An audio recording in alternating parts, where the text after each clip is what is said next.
A Gentleman in Moscow by Amor Towles. In the aftermath of the Russian Revolution, Count Alexander Ilyich Rostov, an aristocrat with an impeccable lineage and a penchant for the finer things in life, finds his world turned upside down. Deemed an unrepentant relic of the old regime, he is sentenced to house arrest within the confines of the opulent Metropol Hotel, a place he once frequented as a distinguished guest.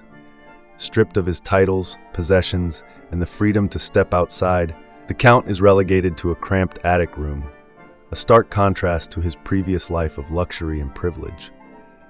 Initially grappling with the harsh realities of his confinement, the Count chooses to embrace his circumstances with a blend of stoicism, wit, and an unwavering appreciation for the simple pleasures that remain within reach. He finds solace in the company of the hotel's dedicated staff, who become his confidants and companions in this unexpected chapter of his life. Among them is Nina Kulikova, a bright and inquisitive young girl with a mischievous spirit. Nina becomes the Count's guide to the Metropol's hidden corners and secrets, leading him on adventures through the labyrinthine hallways, the bustling kitchens, and even the private quarters of the hotel's esteemed guests. Through Nina's eyes, the Count rediscovers the magic and wonder of the Metropol, his confinement transforming into a world of endless possibilities.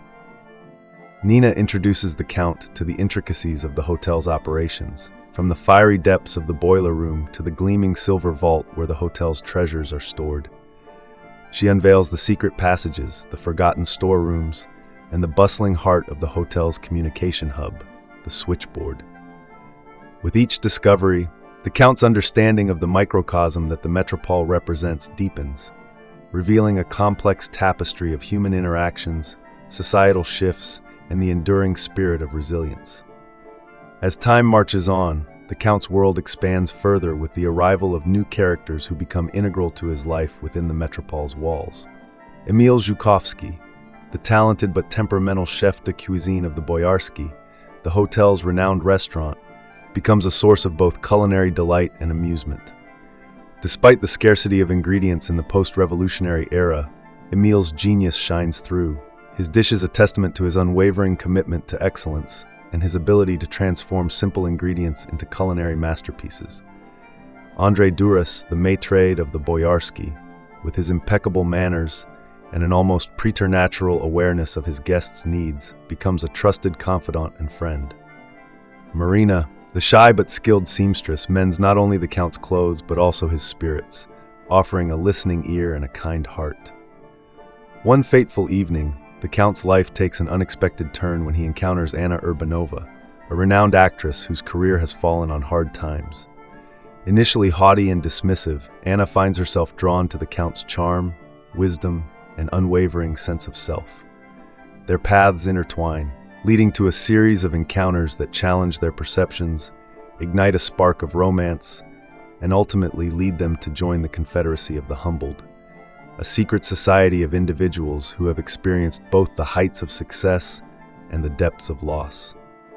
During one of their encounters at the Boyarsky, the Count has a memorable run-in with a newly hired waiter, a man with a narrow head and superior demeanor whom the Count nicknames the Bishop, due to his resemblance to a chess piece. The Bishop's lack of experience and condescending attitude clash with the Count's refined sensibilities, leading to a series of humorous exchanges and a growing sense of animosity between the two. Through Anna, the Count gains insights into the changing world outside the Metropol's walls, the rise of the Bolsheviks, and the shifting tides of power that are reshaping Russia.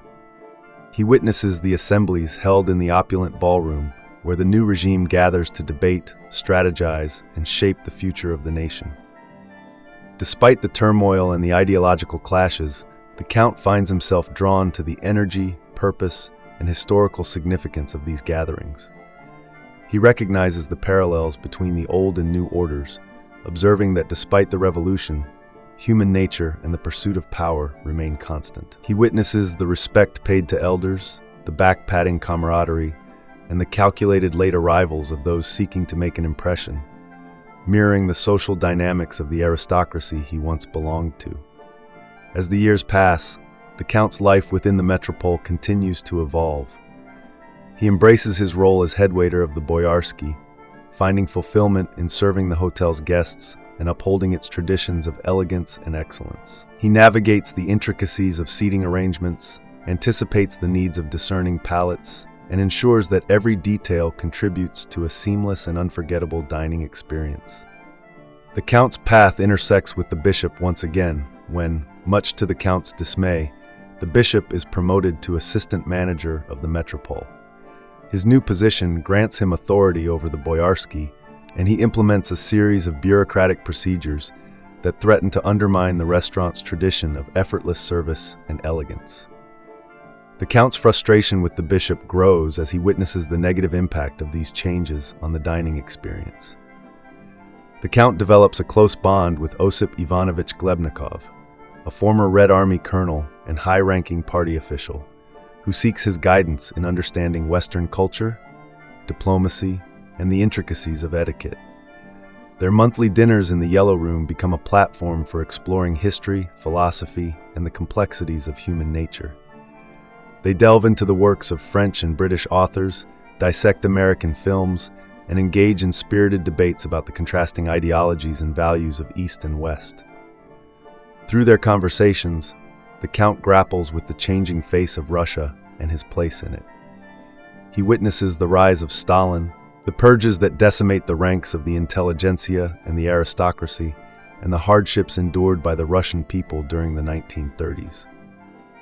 Despite the challenges and the ever-present threat of political persecution, the Count maintains his optimism and belief in the enduring power of human connection and the resilience of the human spirit.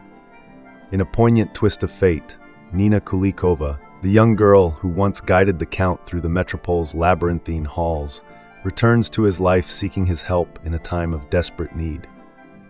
Her husband, a dedicated communist and party official, has been arrested and sentenced to corrective labor in the harsh Siberian camps. With no one else to turn to, Nina entrusts her young daughter, Sophia, to the Count's care before embarking on a perilous journey to reunite with her husband. With unwavering loyalty and a deep sense of responsibility, the Count agrees to raise Sophia as his own. He transforms his cramped attic room into a cozy haven, creating a makeshift bunk bed and ensuring that Sophia has everything she needs to feel safe and loved. Sophia's arrival brings both joy and challenges to the Count's life. She is a quiet and observant child, her presence filling the small room with a sense of purpose and love. The Count, who once prided himself on his independence and aversion to routine, adapts to his new role as a father figure. He learns to navigate the complexities of parenthood, from cutting Sophia's meat into bite-sized pieces to ensuring she visits the ladies' room before bedtime. He cherishes the simple pleasures of their shared life, from reading stories together to playing games of hide-and-seek in their secret study. Under the Count's guidance and the nurturing influence of the Metropol's staff, Sophia's intelligence and curiosity blossom. She develops a passion for music, teaching herself to play the piano by listening to recordings and meticulously sounding out the notes. Her natural talent impresses Viktor Stepanovich Skadovsky, the conductor of the Piazza's orchestra, who recognizes her potential and takes her on as his student. In the grand ballroom, once the site of lavish gatherings and political assemblies, Sophia's music fills the air, her melodies echoing through the halls and touching the hearts of all who hear them. As Sophia approaches adulthood, the Count faces the bittersweet reality of letting her go. When she is offered the opportunity to perform with the Conservatory's orchestra on a prestigious goodwill tour to Paris, he encourages her to embrace the adventure, knowing that it is her destiny to shine on a grander stage. Despite his reservations about Sophia's revealing concert dress, designed by Marina with a daring backless style, the Count recognizes the importance of allowing her to make her own choices and express her individuality. He shares anecdotes from his past, imparting wisdom and life lessons that will guide her on her journey. He reminds her of the importance of courage, resilience, and the pursuit of one's dreams, even in the face of uncertainty and adversity. Sophia's departure for Paris marks a significant turning point in the Count's life, leaving him with a profound sense of both pride and emptiness. He reflects on the passage of time, the changing dynamics of his relationships with those around him, and the bittersweet nature of watching his beloved Sophia embark on a new chapter in her life. Meanwhile, in the City of Light, Sophia's performance at the Salle Pleyel is met with thunderous applause and critical acclaim. Her rendition of Rachmaninoff's Second Piano Concerto captivates the audience, her music transporting them to a realm of beauty and emotion. However, despite the accolades and the excitement of performing on a world-renowned stage, Sophia's heart remains with her father and the life they shared at the Metropol. The memories of their conversations, their games, and their shared moments of joy and sorrow fill her thoughts, reminding her of the deep bond they share. Following her father's carefully laid plan, Sophia escapes from the concert hall, transforming herself into an inconspicuous young man with the help of clothes and a passport procured by the Count. She embarks on a daring journey, navigating the streets of Paris with a map cut from a Baedeker travel guide, her destination the American Embassy. With the help of Richard van der Weil, the Count's old friend and a high-ranking American official, Sophia seeks asylum and secures her passage to a new life in the United States, a land of opportunity and freedom. Back in Moscow, the Count's actions have not gone unnoticed. The bishop, now the hotel's manager, suspicious of his activities and driven by a combination of envy, resentment, and a misplaced sense of righteousness, discovers evidence of Sophia's defection and the Count's involvement in her escape. He alerts the authorities, leading to a tense confrontation in the manager's office. Armed with antique dueling pistols, relics of a bygone era, the Count confronts the bishop, his resolve fueled by a desire to protect Sophia and defy the oppressive regime that has confined him for so many years. He forces the bishop to destroy incriminating files that document the perceived flaws and transgressions of the hotel's staff, revealing the pettiness and vindictiveness of the bishop's character. The Count then locks him in the silver vault, ensuring his own escape and protecting those he cares about. With the help of Viktor Stepanovich, who selflessly acts as a decoy, the Count boards a train to Helsinki, disguised as an American journalist and carrying a Finnish passport. He leaves behind the life he has known for over 3 decades, the Metropol Hotel, his friends, and the memories that have shaped him. As the Count journeys towards an uncertain future, he reflects on the events that have shaped his life, the complexities of Russian history, the enduring power of human connection, and the importance of living a life of purpose and integrity. The Count's escape and Sophia's defection mark a poignant ending to their time at the Metropol. They leave behind a legacy of resilience, love, and the unwavering pursuit of freedom. Their actions serve as a testament to the human spirit's ability to adapt, to find hope in the darkest of times, and to forge meaningful connections that transcend boundaries and ideologies. The Metropol Hotel, once a symbol of opulence and privilege, becomes a testament to the enduring power of human resilience and the transformative nature of unexpected circumstances. Within its walls, the Count has not only survived but thrived, finding purpose, love, and a renewed sense of self. Sophia, raised within the confines of the hotel, has blossomed into a talented young woman with a bright future ahead of her. Her journey to freedom represents the hope for a better tomorrow, a world where individuals can pursue their dreams without fear or oppression. In the years that follow, the Count finds solace in the memories of his life at the Metropol and the bonds he forged with those who shared his journey. He carries with him the lessons he has learned, the wisdom he has gained, and the unwavering belief in the human spirit's capacity for love, compassion, and resilience. He embraces the unknown with grace and optimism, knowing that life's grand adventures often begin when we least expect them, and that even in the face of loss and change, there is always hope for a brighter future.